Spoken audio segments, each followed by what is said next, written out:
أنت ربي حين يغشيها تعني على حسب الإسيان في القسم يا ربي بالمصطفى بلغ قصيدنا واغفر لنا ما مضى يا واسع الكرم اللهم صل وسلم وبارك عليه.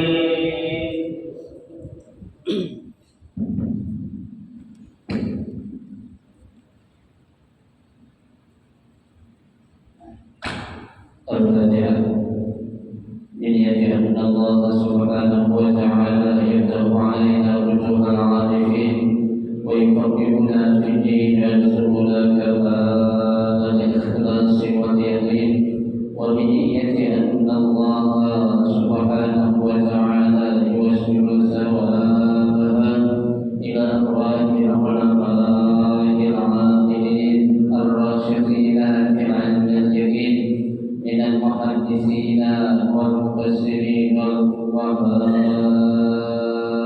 في الدين ونخص خاصة إلى مؤلف هذا الكتاب أن الله سبحانه وتعالى ينفعنا بعلومه وببركة أسراره ويعطي درجاته في الجنة ثم إلى أرواح آبائنا وأمهاتنا وأجدادنا وجداتنا وأمهاتنا وعماتنا وأخوالنا وخالاتنا ولجميع المسلمين والمسلمات والمؤمنين والمؤمنات ثم إلى أرواح المؤسس بهذا المسجد من المتبرعين والمتصدقين ومن أنفق ومن وقف بهذا المسجد أن الله سبحانه وتعالى يستر عيوبهم ويجعل قبورهم روضة من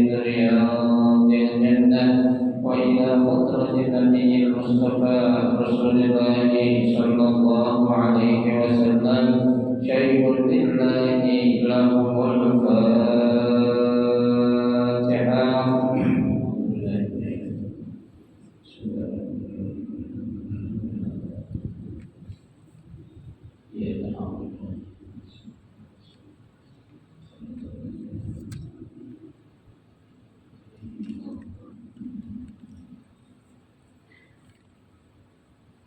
Assalamualaikum warahmatullahi wabarakatuh. Bismillahirrahmanirrahim. Alhamdulillahirabbil alamin wa bihi nasta'inu ala umuri dunya waddin. Wassalatu wassalamu ala asyrafil anbiya'i wal mursalin sayyidina Muhammadin wa ala وأصحابه أجمعين أما بعد فإن صدق الحديث كتاب الله تعالى وخير الهدي هدي رسول الله صلى الله عليه وسلم وشر الأمور محدثاتها فإن كل محدثة بدعة وكل بدعة ضلالة وكل ضلالة في النار. رب اشرح لي صدري ويسر لي أمري واحلل عقدة من لساني يفقهوا قولي آمين. سبحانك لا علم لنا إلا ما علمتنا إنك أنت العليم الحكيم. لا حول ولا قوة إلا بالله العلي العظيم. Para asatidzah, para penjaga, para sesepuh, bapak-bapak hadirin jamaah majelis taklim Masjid Jami Al-Inabah yang dirahmati dan dimuliakan Allah Subhanahu wa taala. Alhamdulillah, kita bersyukur kepada Allah Subhanahu wa taala di malam hari ini. Allah Subhanahu wa taala masih memberikan kepada kita karunia nikmat-Nya yang cukup banyak. Di antaranya adalah berupa nikmat sehat wal afiyah, nikmat nikmat panjang umur, terutama dua nikmat besar yaitu nikmatul iman wa nikmatul Islam. Oleh karenanya patut kita syukuri karena dengan barakah nikmat yang Allah Subhanahu wa taala berikan kepada kita, alhamdulillah kita dapat melangkahkan kedua kaki kita menuju tempat yang termulia di sisi Allah Subhanahu wa taala. Baitun min buyutillah, rumah daripada rumah Allah, dalam rangka kita mencari ilmu serta kita mencari keridhaan Allah Subhanahu wa taala.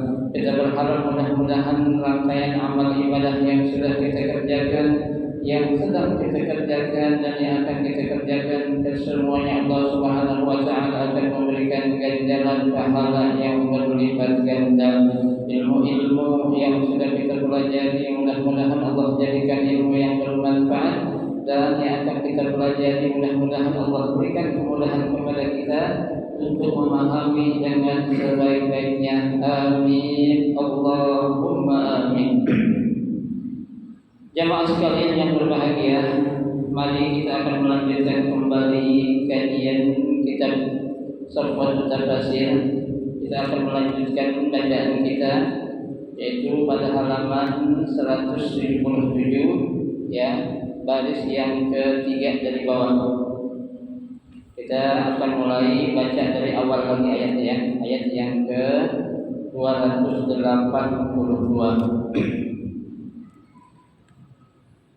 A'udzu billahi minasyaitonir rajim. Bismillahirrahmanirrahim. Ya ayyuhalladzina amanu idza tadayantum bidainin ila ajalin musamma faktubu. Ya ayyuhalladzina amanu, wahai orang-orang yang beriman. Ini sekali lagi yang dipanggil adalah kita, yaitu orang-orang yang beriman. Ya, berarti yang tidak beriman tidak termasuk ke dalam kelompok orang-orang yang dipanggil oleh Allah. Ya. Apa panggilan yang Allah sebutkan untuk orang-orang yang beriman? Allah katakan idza tadayantum bidainin, ya, apabila kalian, maksudnya siapa nih? Orang-orang yang beriman, ya, melakukan transaksi, ya, ataupun muamalah, ya, secara apa itu? Bidainin, ya, dain itu artinya dengan cara utang, artinya dengan cara tidak tunai, ya, gitu. Ila ajalin musamma, ya, dengan waktu yang sudah ditentukan, faktubu kata Allah, ya, maka catatlah, ya, atau tulislah, ya, betul. Jadi Allah Subhanahu wa taala memberitahukan kepada kita ketika kita melakukan transaksi, ya, muamalah. Karena ini maksudnya babnya adalah bab muamalah, ya, karena bab muamalah artinya bab yang berhubungan antara manusia dengan manusia, ya, betul. Nah, ketika kita melakukan transaksi yaitu muamalah dengan orang lain, ya, dengan cara apa itu? Dain, ya, utang, ya, ila ajalin musamma, dengan waktu yang telah ditentukan kata Allah faktubu. Kita disuruh untuk apa ini?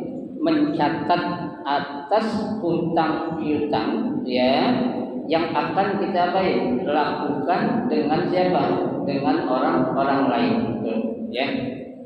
Ai idza ta'amaltum bidainin, ya, muajjal faktubu, ya, yaitu apabila kalian bermuamalah bidainin dengan cara hutang muajjal, ya, itu dengan waktu yang sudah ditentukan faktubu, ya, disuruh apa kita? Mencatat, ya. Jadi untuk agar tidak kita, ya, jadi biar kita nggak lupa, ya, baik yang berhutang ataupun yang memberikan hutang, ya, itu agar dicatat. Kenapa? Karena kan yang namanya usia seseorang itu nggak ada yang tahu, Ya, dikhawatirkan nanti ketika ada orang meninggal dunia, ya, enggak punya catatan apa-apa, padahal dia utangnya banyak, itu gimana itu? Ya, nah itu tetap masih akan dimintai pertanggungjawaban. Ya, kan sudah saya katakan, ya, jangankan kita, ya, orang-orang yang mati syahid aja, semua dosa-dosa mereka diapain? Diampunin kecuali apa? Utangnya. Ya, tuh. Yughfaru likulli syahidin illa dain.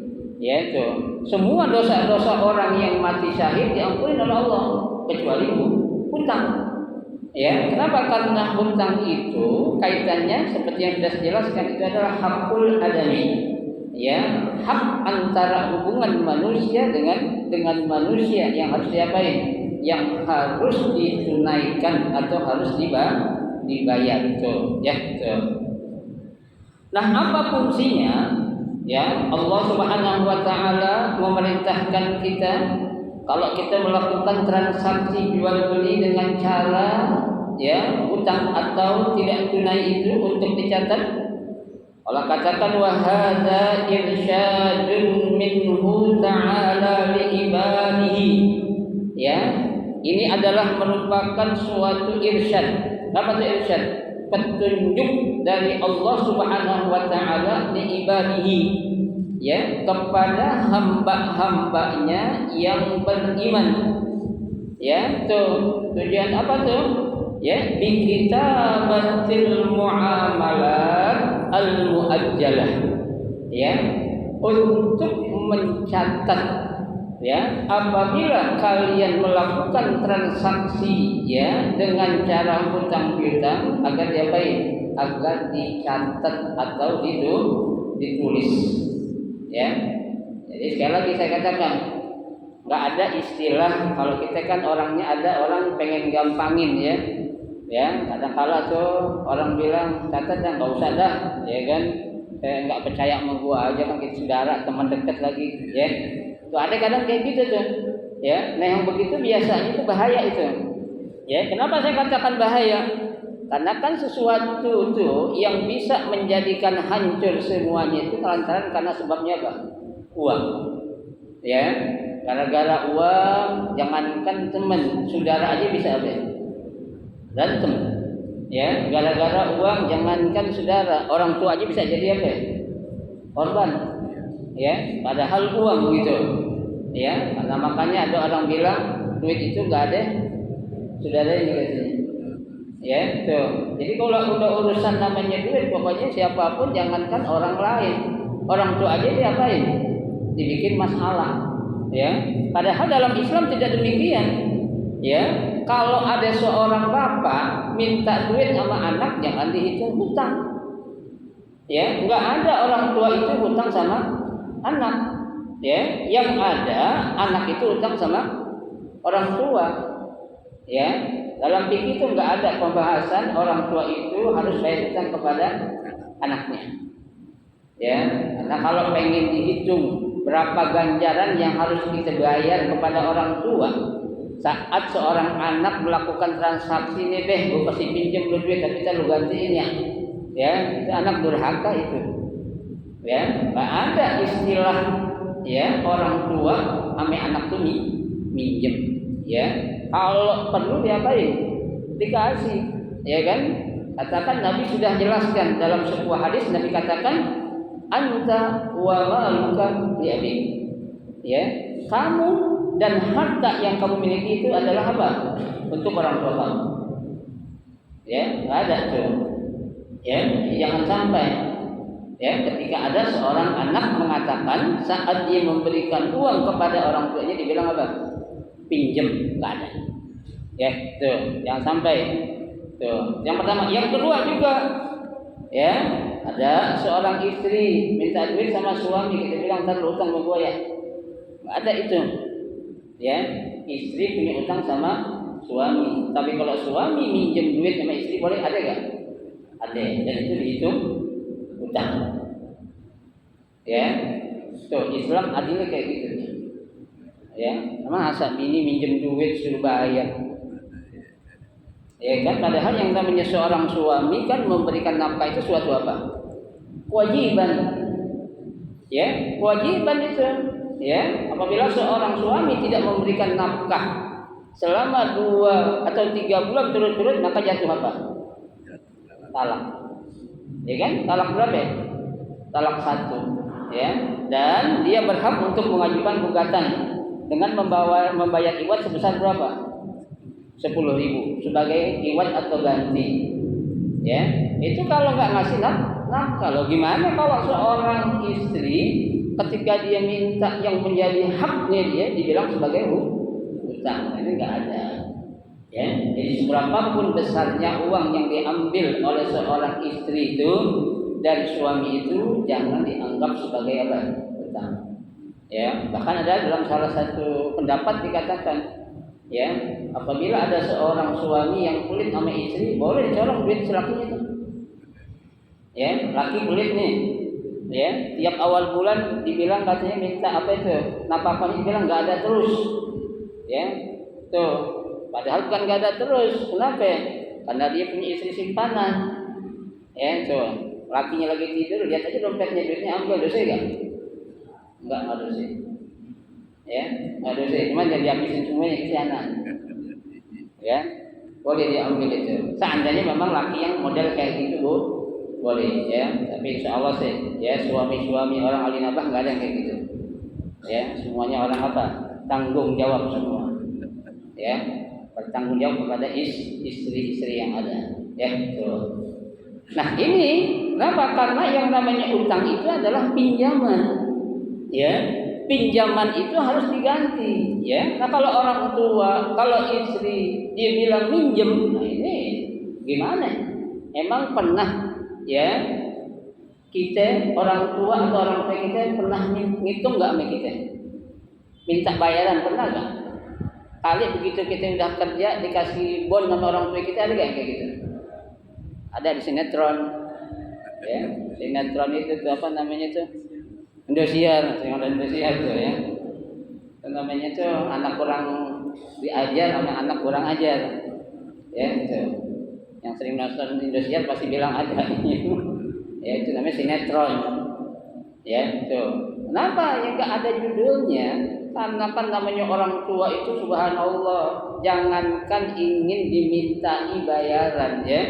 Ketika akan dihitung saja itu orang tua ya kalau istilah kata disuruh gendong bolak-balik dari Jakarta, dari Pancoran ke Mekah, Mekah Madinah balik ke Pancoran itu belum kebayar. Gendong ya, bukan naik pesawat. Ya, ada gak yang mampu gendong? Jangan jauh-jauh lah, ke Bandung aja gendong orang tua kita, kuat gak kita? Hah? Ada. Ya, ada itu. Jangan main-main makanya sama orang tua itu. Ya, makanya rugi kalau orang anak masih punya orang tua, apalagi ibu disia-siakan. Oh, itu pintu surga nggak bakal kebuka itu buat dia. Ya, jangankan masuk surga, ya bau surga aja Allah nggak bakal nggak bakal kasih kalau orang anak masih punya orang tua, apalagi ibu disia-siakan. Itu, ya, karena orang tua itu adalah apa? Miftahul jannah. Ya, kunci buat anak bisa masuk apa? Surga. Ya, so, kita lagi kait masalah hutang di sini. Ya. Baik. Liyakunu dzalika ahfaz wa awsaq li miqdariha wa miqatiha. Ya, nah tujuan kita disuruh oleh Allah untuk mencatat transaksi hutang piutang agar apa tuh? Ya, hal yang demikian itu untuk apa? Ahfaz wa awsaq. Ya, lebih mudah untuk dijaga dan lebih kuat lagi tentang apa? Limikdariha. Ya, tentang mikdar. Ya, mikdar itu apa tuh? Kemampuan wa miqatiha dan waktu yang ada. Kenapa? Karena kan dalam hal hutang piutang itu, Pak, ya, kita nggak bisa maksain kepada orang yang minjem harus kemauan kita, nggak bisa. Ya, karena kan nanti itu ya yang berhutang akan bilang, "Ane minjem duit sama ini nih, ya 10 juta, cuma mohon maaf, ane baru bisa ganti 2 tahun lah paling lama, ya 2 tahun. Ya, kalau memang ya boleh 2 tahun ini pinjam 2 juta, apa beda pinjam? Kan kalau enggak jangan ada. Ya, jangan langsung orang yang memberikan pinjaman bilang nggak bisa. Ente kalau mau pinjam uang 10 juta, waktunya anda kasih cuma 3 bulan, mau nggak? Ya, sebulan ente bayar berapa? Ya, 7 juta. Ya kan? 7 kali 3 ada berapa? 1, banyakkan lebihnya. Ya, kan begitu sekarang orang pada pinjam-pinjam tuh. Ya, tuh. Jadi apa ya? Ketika seorang yang memberikan pinjaman itu, ya, dia memberikan satu penekanan, ya, nah itu ada unsur-unsur yang akan terjadi suatu hal yang tidak baik nanti itu. Ya, seharusnya orang yang memberikan pinjaman kan dia membukakan apa itu? Membukakan keluasan kepada si peminjam. Inti mau mampu gantinya berapa lama?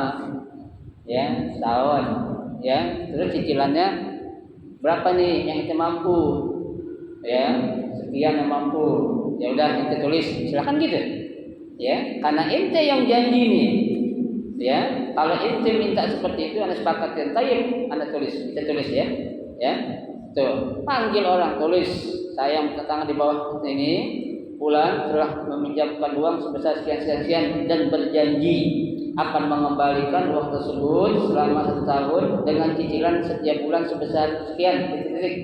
Saksi 2 orang laki atau 1 orang laki 2 orang perempuan. Tuh, ya. Karena tujuan yang namanya kita memberikan pinjaman itu adalah untuk mendapatkan apa? Pahala, bukan untuk mendapatkan untung berupa materi. Ya, itu. Karena kan Allah sudah katakan dalam Al-Qur'an, "Man yuqridullaha qardan hasanan fayudha'ifahu lahu ad'afan katsira." Ya, itu. Man dzalladzi yuqridullaha qardan hasanan. Ya, orang-orang yang memberikan pinjaman yang baik kepada orang lain, fayudha'ifahu ad'afan katsira. Tuh, Allah akan lipat gandakan uang pinjaman yang diberikan pinjaman berlipat-lipat kali lipat.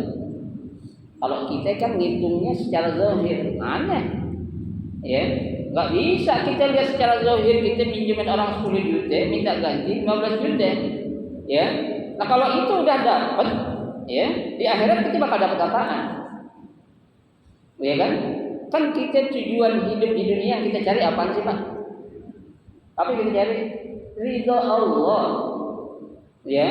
Tuh, keridhaan Allah yang kita cari.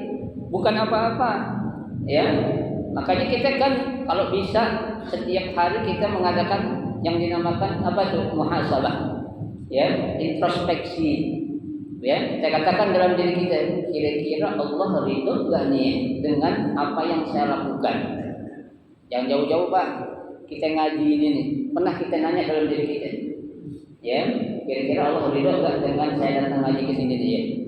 Ya, kenapa? Karena namanya hati di sini ini nggak bisa diapain, nggak bisa dibohongin. Ya, kita yang ngaji ke sini nih, saya nggak tahu tujuan bapak-bapak, anak-anak muda ngaji ke sini, saya nggak tahu tujuannya buat apa. Tapi Allah tahu nggak? Tahu. Ya, tahu banget, bukan tahu aja. Ya, betul. Nah, kalau kita sudah tahu dan meyakini Allah itu pasti tahu, seharusnya kita melakukan apa? Yang terbaik dong buat diri kita. Ya, kenapa kita melakukan hal yang biasa, apalagi suatu hal yang tidak baik buat diri kita? Padahal Allah apa? Tahu terhadap apa yang kita lakukan. Tuh, ya. Allahu bighafilin amma ya'malun. Allah itu enggak pernah lalai sedikit pun, ya, dengan suatu perbuatan atau amal yang dilakukan oleh seorang hamba. Pasti Allah bakal apa? Tahu tuh. Ya, tuh. Makanya apa?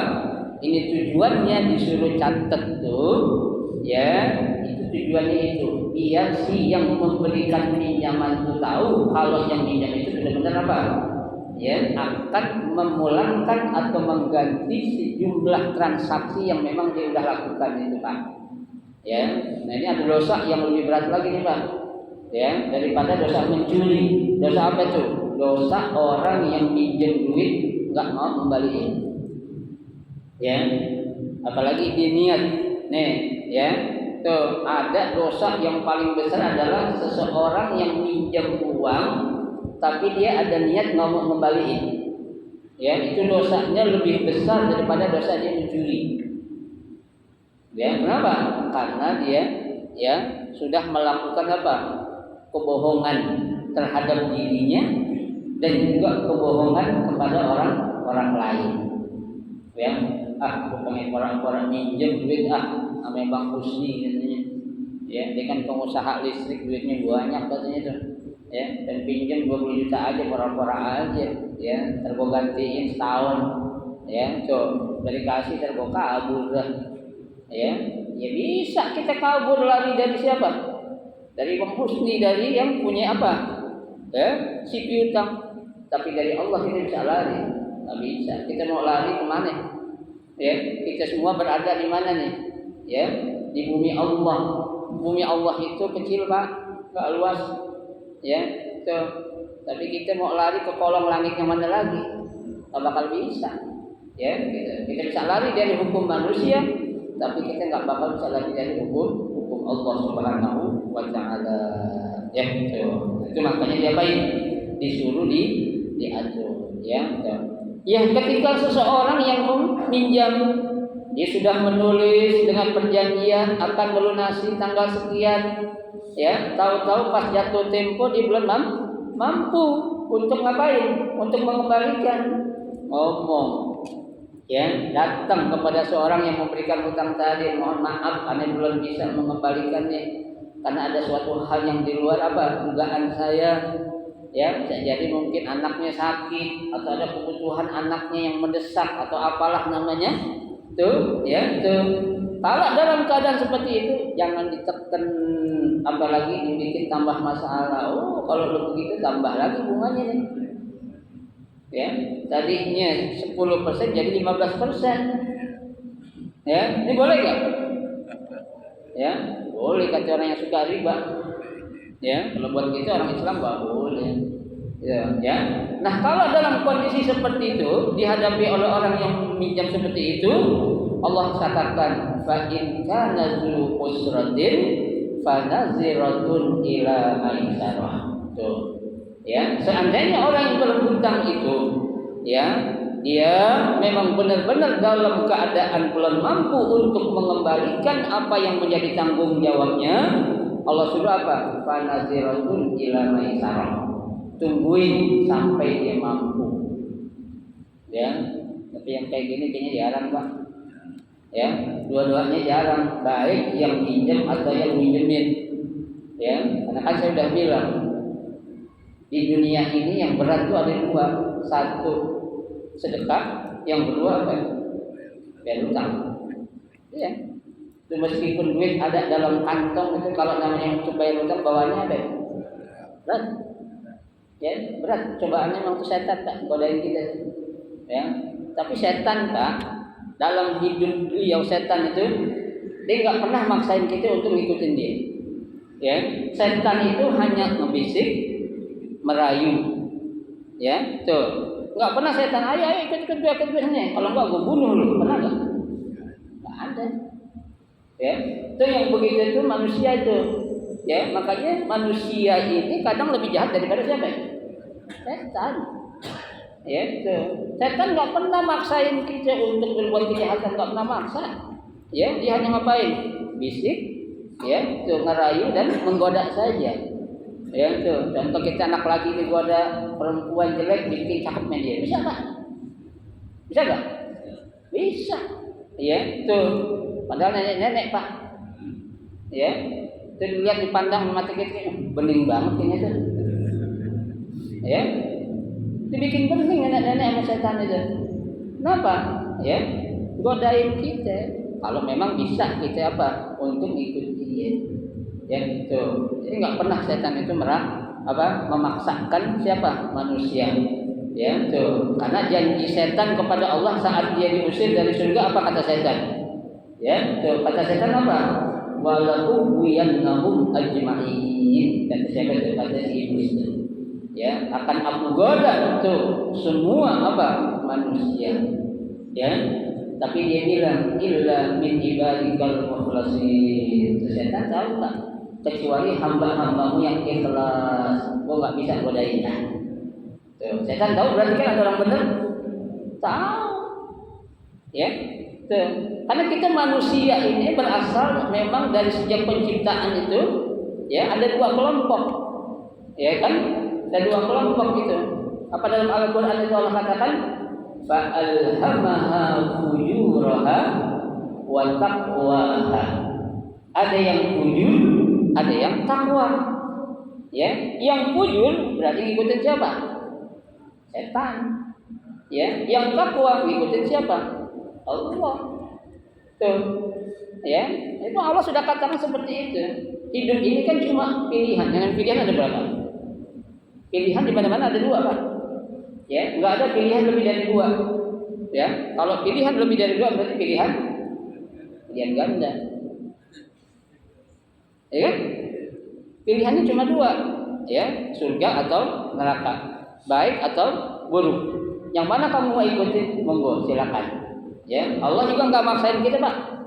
Ya, makanya redaksi Allah dalam Al-Qur'an, fattaqullaha mastata'tum. Bertakwalah kalian kepada Allah semampu kalian. Ya, nggak suruh paksa, pokoknya paksain harus gimana kalau nggak tendang katanya. Ada kayak gitu? Nggak ada. Islam aja lah ikraha fiddin, kan begitu. Ya itu. Jadi kita jangan heran ketika kok ada orang yang benar, ada yang nggak benar. Karena memang sejak awal penciptaan itu Allah sudah katakan, ya, fa'alhamaha fujuraha wa taqwaha. Ya, itu. Ada yang geblek, ada yang takwa yang baik. Nah, kita termasuk yang mana nih? Ya, kita yang tahu, bukan orang lain, Pak. Ya, karena yang tahu isi hati kita siapa? Diri kita. Dan Allah, tak ada orang lain. Ya, jangankan orang lain, bini kita tahu gak isi hati kita? Tahu gak? Nggak tahu. Memang bini kita tahu kalau kita ada lagi demen perempuan lain. Ya, Pak Rahman lagi banyak duit dan lain kan, lagi demen sama janda, tahu gak bininya? Nggak tahu, Pak. Ya, nggak tahu. Nah, itu hanya Allah yang tahu hati kita dan diri kita. Ya, makanya jangan sampai kita tergoda dengan bisik dan rayu syaitan. Ya, itu. Wal yaktub bainakum katibun bil adl. Ya, tuh, wal yaktub. Ya, dan hendaklah dia menuliskan. Ya, si siapa yang menuliskan? Katib, si juru tulis atau bahasa kitanya notulen. Ya, si notulen tadi itu menuliskannya dengan cara apa? Adil. Ya, nggak boleh apa itu? Ya, main-main, nggak boleh memihak, nggak boleh lantaran tergini gitu, nggak boleh. Ya, jadi orang yang disuruh untuk menulis ini, ya, adalah orang yang apa? Yang adil. Apa sih adil itu, Pak? Adil itu kalau menurut, ya, pandangan dalam kacamata Islam artinya wa syai' ala syai'. Ya, menempatkan sesuatu pada tempatnya. Ya, yang namanya adil itu bukan berarti sama rata, bukan. Ya, kita bilang orang dikasih apa itu? Harta warisan sama rata itu berarti adil, enggak juga. Ya, beda. Adil itu bukan sama rata. Adil itu adalah menempatkan sesuatu pada tempatnya. Ai wal yaktub lakum katibun adilun ma'munun. Ya, itu. Yaitu, ya, wal yaktub lakum katib, dan hendaklah dia, ya, menyuruh orang menjadi juru tulis itu untuk kamu apa? Seorang juru tulis yang adil, makmun, yang amanah, la yuru ala ahadi tarfain, enggak boleh memihak kepada salah satu, ya, salah satu apa? Pihak, ya, entah itu nanti dia berpihak kepada siapa tuh? Kepada yang berhutang. Contohnya dia lu tulis saja, cuma perak-perak doang, cuma bilangin ya, lu kasih tahu lu, ya, kalau kasih duit lah pokoknya, tenang aja lu. Ya, orang kita kan gampang kok menahan jurusan duit dah, ya, duit dulu diem aja, jangan cerita kalau gue ini cuma bohongan doang ya, ya, boleh tuh, ya, tuh. Wala ya'ba katibun ay yaktuba, ya, kama 'allamahullah. Wala ya'ba katib, dan enggak boleh, ya, si juru tulis tadi ya'ba, menolak, ya. Menolak siapa tuh? Menolak dari suruhan orang yang berbintang tadi apa? Untuk mencatat atau menulis sesuai dengan apa yang Allah telah ajarkan kepadanya. Ya, jadi ada caranya, Pak. Ya, bukan dengan cara kita. Ya, artinya kalau kan tadi kan muajjal, arti muajjal itu waktu yang udah ditentuin. Ya. Tulis yang berjanji akan membayar, ya, kapan nih? Dan ntar gampang tak tulis aja, kok yang bayar dulu. Ya, nggak bisa, harus ditentuin tanggalnya, ya, bulannya, tuh harinya, harus sampai, harus jelas, ya. Karena Allah suruh apa? Benar-benar menulis itu secara adil, ya, nggak boleh berpihak tuh yang nulis tadi kepada salah satu orang dua tadi tuh. Baik kepada yang meminjam ataupun kepada yang meminjamkan, nggak boleh itu. Aywala yang tani ahadun minal kitabah bil adli kama 'allamahullah, tuh, ya, yaitu layang ahad minal kitabah, tidak boleh menolak, ya, seseorang apa itu juru tulis tadi untuk apa? Menuliskannya itu, ya, memilih orang yang apa? Yang adil seperti yang telah diajarkan oleh Allah Subhanahu wa taala. Ya. Jadi apapun di dalam Al-Qur'an itu Bapak sekalian, itu ada penjelasannya. Ya, cara kita menulis surat perjanjian utang piutang atau minjam meminjam, sewa menyewa, ya, ar-rahnu, agadai menggadai. Itu semua ada aturannya dalam Islam. Ya, nggak boleh itu kita lakukan semau kita, ya, karena Allah itu telah mengajarkan bagaimana cara yang benar. Karena tadi di awalnya sudah Allah katakan apa? Ya, faktubu, ya, tulis, ya, tulis di sini bukan hanya sekedar tulis doang, tapi tadi apa? Ya, tulis dulu apa tadi itu? Bainakum katibun bil adli. Yaitu juru tulis yang diperintahkan untuk menulis perjanjian tadi, dia harus orang yang adil, yang amanah, dan juga yang jujur, nggak pernah atau nggak mau apa berpihak kepada pihak pertama ataupun pihak kedua. Artinya dia harus netral, ya, nggak boleh pilih apa tuh, pilih kasih, jangan, ya, karena ini nanti di akhirnya akan menjadi suatu apa? Menjadi suatu masalah besar, ya. Tadi saya katakan karena uang persaudaraan bisa rusak, ya, karena uang persahabatan bisa putus, karena uang persahabatan apa tuh, persaudaraan juga silaturahim jadi apa? Jadi putus, itu bisa jadi terjadi. Kenapa? Karena itu adalah ujian yang paling berat yang dialami oleh siapa? Oleh semua manusia, yaitu falyaktub wal yumlil ladzi 'alaihil haqq. Wallahu a'lam bishawab. Nanti kita lanjutkan. Memang ini ayatnya agak panjang, ya. Jadi kita baca sepotong-sepotong kali dulu, ya. Mudah-mudahan sedikit yang kita pelajari ini menjadi ilmu yang bermanfaat buat kita. Amin ya rabbal alamin. Baik, ada pertanyaan, silakan.